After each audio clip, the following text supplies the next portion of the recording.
Well, for me,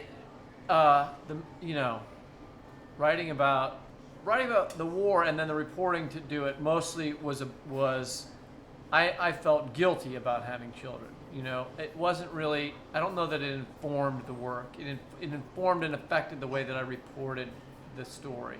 It did help me to understand what it must be like for a soldier to go for a year who has children, and the kind of thoughts that would go through your head if you're going, and thinking about really not seeing the child again and that possibility, and really experiencing that fact, and that is a serious thing, and that did help me, because I felt that when I would go and do embedded reporting, and I had a kid. The first time I went, I was in Paris.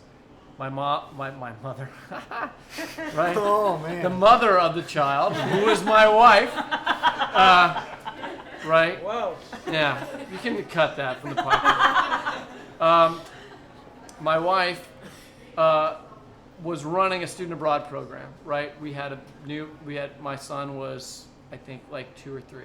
And so I remember walking out of this apartment in Paris with ridiculous body armor thing, right? And a helmet, and going, and I'm going to get on the subway and go to Charles de Gaulle and fly to Iraq. And I felt incredibly stupid, I did not feel cool at all. I felt like I'm the biggest idiot in the world that I'm doing this. And I think that must happen also to soldiers at times when you recognize with children that there's this artificiality of the adult world that is sort of really silly. And I think that was helpful to me in a way.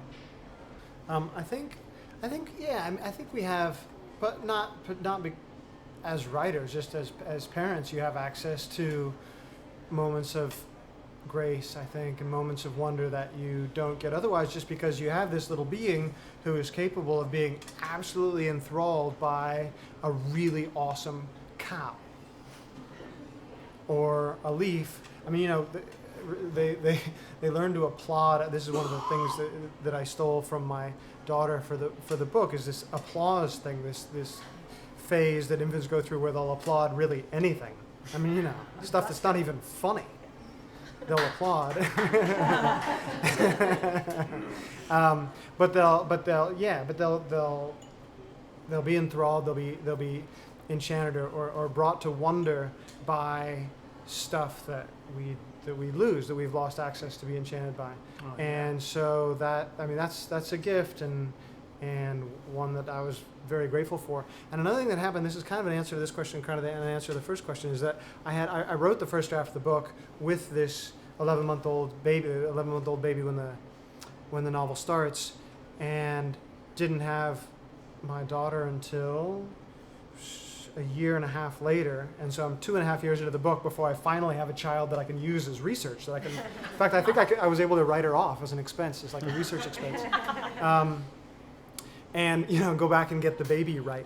I was like, okay, I need way more poop, and I need worse things to happen than happen right now. But they'll be So, when you're, at least I felt when I was first trying to write fiction, you're trying to imagine what other people think. And why do people do the things that they do, and what's their motive, and what are the layers of motivation, and what is it that they're feeling, and how do they express that? And of course, it's all a mystery. Everybody else is just a mystery that you're guessing at, and the fiction is a good guess at what's going on inside of other people. And then you have a child, and for a while they're very mysterious because they're this box and they can only laugh or scream, and then who knows what they're thinking, if they're thinking, and then suddenly they're an open book. And they're an open book from 2.5 until, and now I see my older son closing again and becoming a person who I have to guess what they're thinking. So there is, what you were calling innocence, Arlena, is this moment from 2 to 12 where you can see what another person is thinking most of the time. And then it's gone. And then that they're makes just me sad. well.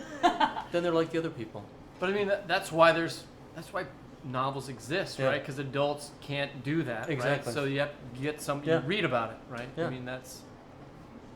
But I haven't reached the closing point, but I know that's going to happen. Yeah.